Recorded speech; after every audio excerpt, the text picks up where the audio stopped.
શ્રી ગણેશાય નમઃ. ઓમ નમઃ શિવાય. હર હર મહાદેવ. ઋષિઓ બોલ્યા, હે વ્યાસ શિષ્ય સુજી, આપને નમસ્કાર છે. આપ ભગવાન શિવની બહુ અદ્ભુત અને પરમ પાવન કથા સંભળાવી છે. બ્રહ્મા અને નારદજીના સંવાદ અનુસાર તમે અમને શિવ પૂજનની વિધિ બતાવો, જેથી ભગવાન શિવ સંતુષ્ટ થાય છે. બ્રાહ્મણ, ક્ષત્રિય, વૈશ્ય અને શૂદ્ર એ સૌ શિવની પૂજા કરે છે. એ પૂજન કેવી રીતે કરવું જોઈએ? મહર્ષિઓના આ કલ્યાણપ્રદ અને શ્રુતિ સંમત વચનો સાંભળીને સુજી બોલ્યા, તમે ઘણી સરસ વાત પૂછી છે. આપ સૌ પૂછી રહ્યા છો એવી જ રીતે પૂર્વકાળમાં વ્યાસજીએ સનતકુમારોને પૂછ્યું હતું. પુનઃ એને ઉપમન્યુજીએ પણ સાંભળ્યું હતું. વ્યાસજીએ શિવપૂજન વગેરે જે કાંઈ વિષય સાંભળ્યો હતો એને સાંભળીને એમણે લોકહિતની ભાવનાથી સૂતજીને પણ ભણાવ્યો હતો. આ જ વિષયને ભગવાન શ્રી કૃષ્ણે મહાત્મા ઉપમન્યુ પાસેથી સાંભળ્યો હતો. પૂર્વકાળમાં બ્રહ્માજીએ નારદજીને આ વિષયમાં જે કહ્યું હતું તે જ હવે આપણે ચર્ચા કરશું. બ્રહ્માજીએ નારદને સંક્ષેપમાં લિંગ પૂજનની વિધિ બતાવી હતી. ભગવાન શિવનું સુખમય અને સનાતન રૂપ છે. એનું ઉત્તમ ભક્તિભાવથી પૂજન કરવું જોઈએ, જેથી કરીને સમસ્ત મનોવાંછિત ફળોની પ્રાપ્તિ થાય છે. દરિદ્રતા, રોગ, દુઃખ અને શત્રુજનિત પીડા, આ 4 પ્રકારના પાપ એટલે કે કષ્ટ દૂર થાય છે. ભગવાન શિવની પૂજા થતાની સાથે જ સર્વ દુઃખ વિલીન થઈ જાય છે અને સમસ્ત સુખોની પ્રાપ્તિ થાય છે. ત્યારબાદ સમય આવે ઉપાસકની મુક્તિ પણ થઈ જાય છે. જે માનવ શરીરનો આશ્રય લઈને મુખ્યતયા સંતાન સુખની કામના કરે છે તે સંપૂર્ણ કાર્યો અને મનોરથના સાધક દરેકે મહાદેવજીની પૂજા કરવી જોઈએ. બ્રાહ્મણ, ક્ષત્રિય, વૈશ્ય અને શૂદ્ર પણ સંપૂર્ણ કામનાઓ તથા પ્રયોજનોની સિદ્ધિ માટે ક્રમથી વિધિ અનુસાર ભગવાન શંકરની પૂજા કરે. પ્રાતઃકાળમાં બ્રાહ્મ મુહૂર્તમાં ઉઠીને ગુરુ તથા શિવનું સ્મરણ કરીને, તીર્થોનું ચિંતન કરીને ભગવાન વિષ્ણુનું ધ્યાન કરે. પછી બ્રહ્માજી, દેવતાઓ અને મુનિ આદિનું પણ સ્મરણ ચિંતન કરીને સ્તોત્ર અને પાઠપૂર્વક શંકરજીનું વિધિપૂર્વક નામ લે. ત્યારબાદ પથારીમાંથી ઉઠીને નિવાસસ્થાનથી દક્ષિણ દિશામાં જઈને મળત્યાગ કરે. ત્યારબાદ દાંત સાફ કરવા. દાંતણ કર્યા પછી તીર્થમાં અથવા જળાશય વગેરેમાં જઈને વિધિપૂર્વક સ્નાન કરવું જોઈએ. સ્નાન પછી પહેલાં આચમન કરીને ધોયેલું વસ્ત્ર ધારણ કરવું.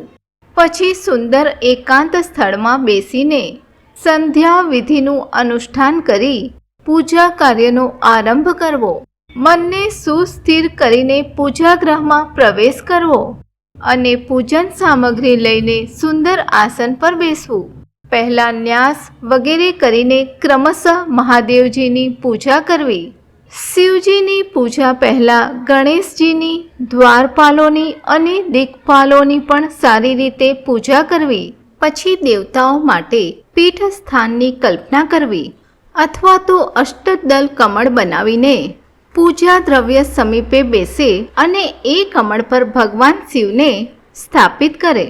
ત્યાર પછી 3 આચમન કરીને ફરીથી બંને હાથ ધોઈને 3 પ્રાણાયામ કરીને મધ્યમ પ્રાણાયામ અર્થાત કુંભક કરતી વખતે ત્રિનેત્રધારી ભગવાન શિવનું ધ્યાન આ રીતે કરવું. જેમને 5 મુખ છે, 10 ભુજાઓ છે, શુદ્ધ સ્ફટિકની જેવી કાંતિ છે, સર્વ પ્રકારના આભૂષણ એમના શ્રીઅંગોને વિભૂષિત કરે છે તથા તેમણે વ્યગ્ર ચર્મની ચાદર ઓઢી છે.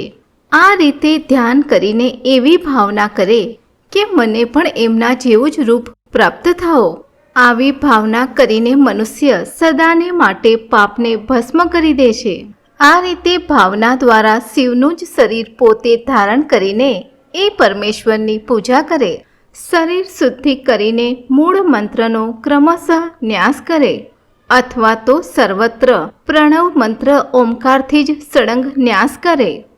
પાદ્ય, અર્ધ્ય અને આચમન માટે પાત્રોને તૈયાર રાખે. તેમજ વિધિપૂર્વક ભિન્ન ભિન્ન પ્રકારના 9 કળશ સ્થાપિત કરે. આ કળશોને કુશથી ઢાંકીને રાખે અને કુસાઓથી જ જળ લઈને એ સર્વનું પ્રોક્ષણ કરે. તે સર્વ પાત્રોમાં શીતળ જળ નાખે અને પ્રણવ મંત્ર દ્વારા ખસ અને ચંદનને પાથ્ય પાત્રમાં રાખે. ચમેલીના ફૂલ, શીતલચીની, કપૂર, વડનું મૂળ તથા તમાલ આ સર્વને યથોચિત રૂપે વાટીને દળીને ચૂર્ણ બનાવી લેવું અને આચમની પાત્રમાં ભેળવી દેવું. એલચી અને ચંદનને તો બધા પાત્રોમાં રાખી દેવા. દેવાધિદેવ મહાદેવજીના બાજુના ભાગમાં નંદીશ્વરનું પૂજન કરવું. ગંધ, ધૂપ અને વિવિધ જાત ભાતના દીવાઓ દ્વારા શિવની પૂજા કરવી. પછી લિંગ શુદ્ધિ કરીને મનુષ્યે પ્રસન્નતાપૂર્વક મંત્ર સમૂહનો આદિમાં પ્રણવ અને અંતમાં નમઃ આ પદ જોડીને પોતાના દ્વારા ઈષ્ટદેવ માટે યથોચિત આસનની કલ્પના કરવી. પછી પ્રણવથી પદ્માસનની કલ્પના કરીને એવી ભાવના કરવી કે આ કમળનું પૂર્વદળ સાક્ષાત અણિમા નામક ઐશ્વર્ય રૂપ તથા અવિનાશી છે. દક્ષિણ દળ લઘિમા છે. પશ્ચિમ દળ મહિમા છે. ઉત્તર દળ પ્રાપ્તિ છે. અગ્નિકોણનું દળ પ્રાકામ્ય છે. નૈઋત્ય કોણનું દળ ઈશિત્વ છે. વાયવ્ય કોણનું દળ વસિત્વ છે. ઈશાન કોણનું દળ સર્વજ્ઞત્વ છે. અને એ કમળની કર્ણિકાને સોમ કહેવાય છે. સોમની નીચે સૂર્ય છે અને સૂર્યની નીચે અગ્નિ છે. અગ્નિની પણ નીચે ધર્મ આદિના સ્થાન છે.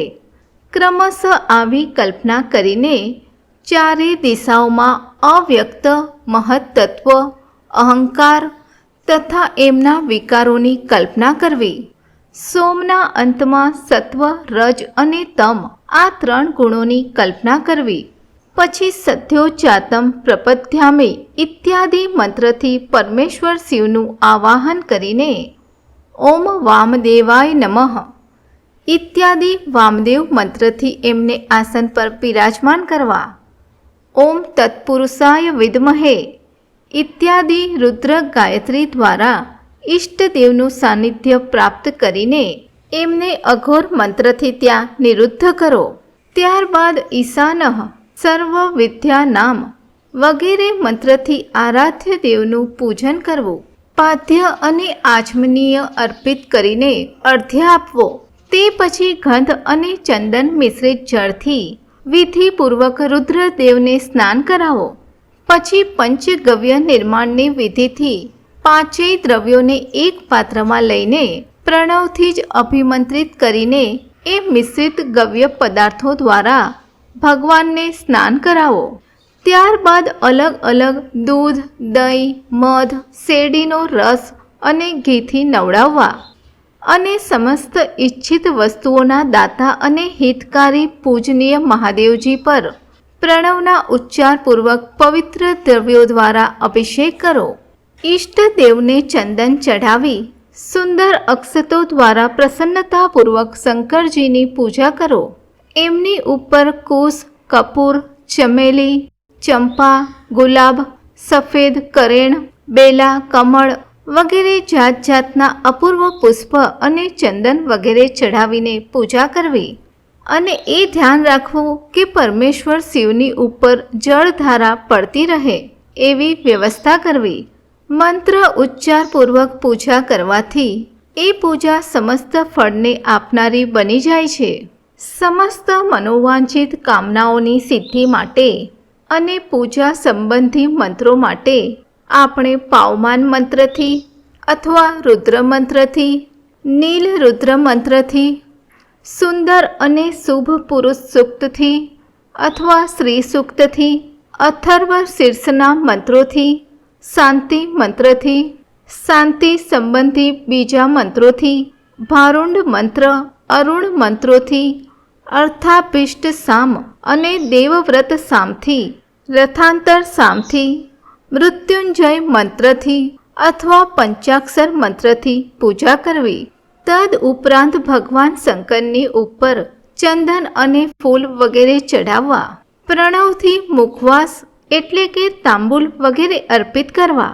ત્યારબાદ સ્ફટિક મણીની જેમ નિર્મલ, નિષ્કલ, અવિનાશી, સર્વલોકના કારણ, સર્વલોકમય પરમદેવ છે, જે બ્રહ્મા, રુદ્ર, ઇન્દ્ર અને વિષ્ણુ વગેરે દેવતાઓની દ્રષ્ટિમાં પણ આવતા નથી.